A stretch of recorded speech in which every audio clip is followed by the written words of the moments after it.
People become so focused on not repeating old traumas and fixing themselves to a point of paralysis. As a psychologist, I'll tell you how healing can actually be a trauma response that you can be stuck in and that is potentially worse than the trauma itself. Self-awareness is a very important tool that every human needs in order to grow and to develop and to generally be in a state of flourishing, being happy and feeling content. However, what we often see in practice is that people can end up becoming overly obsessed with self-awareness. Every single interaction and every single conversation that they have, how the person responded and how they responded to that person that they were having this conversation with will become overanalyzed. And everything around their daily life basically turns into this project of fixing whatever is broken within them. And this is often seen in people dealing with trauma, people dealing with chronic stress, depression, and whatever else that may have led to a state of mind and a way of perceiving the world that feels like a loop of just a nightmare, bad memories, bad behaviors, bad situations unfolding, and them just being unable to break free from that. So instead of experiencing a certain emotion, a certain situation, they start monitoring it. And instead of processing those emotions, feeling them,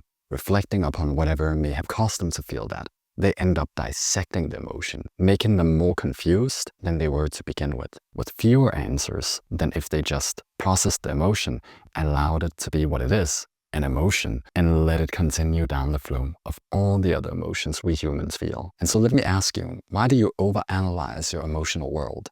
What's the reasoning behind this? Is it effective in any way? Clinically, I had one answer to this. It's fear of repetition.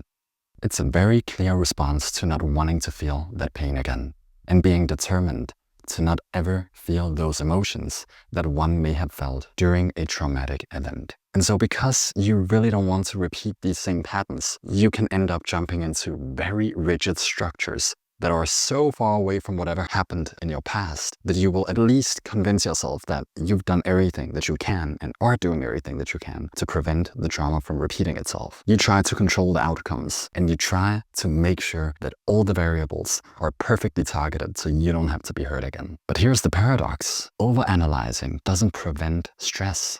It amplifies it because now your awareness and your threat detection systems are much higher gear than they were with you just repeating the old patterns. You're not in a safe environment trying to make yourself feel safe again by doing it through these mechanisms of hyper-awareness. And so what I often see in therapy is that these deeply introspective people that have chosen to want to change their lives, they end up overanalyzing everything in their lives. The tone of voice that they're speaking with, that other people are speaking to them with, micro behaviors, subtle shifts in eye contact, attachment cues, literally how safe they feel around the proposed attachment patterns of the person that they're talking to, especially in a romantic setting, timing of their responses. Did they use a long time to think about their answer or a short time? And lastly, signs of conflict. Does this person like me or does this person not like me? And what cues, what signs can I find in order to either disprove or to prove this hypothesis? And so they completely miss the whole situation and also the other person in that context because everything is recreated internally. They don't know whether that person just lost a family member or is going through a hard time. Everything ends up becoming hyper-focused on their internal state and their history, and other people just become players into that same narrative. And this will always end up backfiring because there's no way you can control what happens in other people's lives and what they have been through. There's no way you can have that complete overview.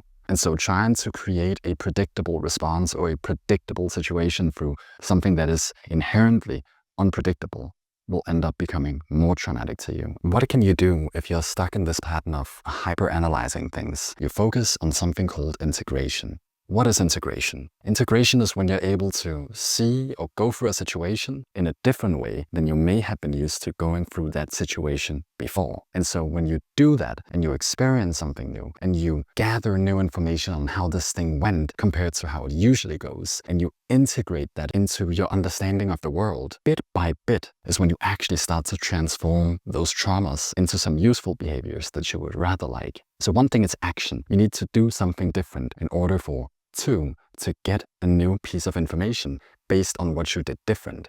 This piece of information can, third, be integrated into your model of the world and how you see the world and yourself in it and how the world responds to you based on that new experience, which, four, will be used to erase the previous experiences, or at least to contest them. And so 5, you can do something different the next time because now you have proof that it didn't lead to a different outcome, different emotions than what you usually do leads to. Integration happens very slowly. You can't force this process and you can't just become hyper aware about everything that's going wrong, trying to analyze it and then not doing anything different. The doing is the absolute most important thing that separates the self-awareness from becoming destructive and hyper-focused on you and you trying to control every situation to actually changing your life.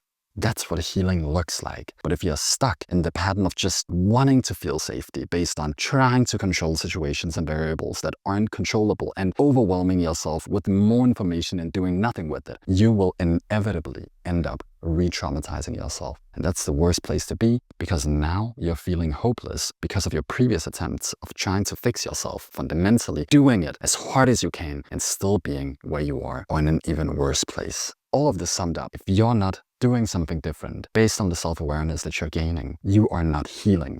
You're just overwhelming yourself and potentially traumatizing yourself even more. When you do something different based on the information that you collected, integrate it into your model of the world and the model of who you are, and then move on to the next step. Do the same over again. That's when you're truly healing. That is when you're rewriting and rewiring your story and your brain. Comment down below your stories of trying to fix your traumas and to change yourself, and let me know how you're going to apply this to your own personal life story and to truly heal yourself rather than just trying to tell yourself you're healing. Like this video and subscribe to my channel for more of these videos, and I'm looking forward to being right back with you. Mwah.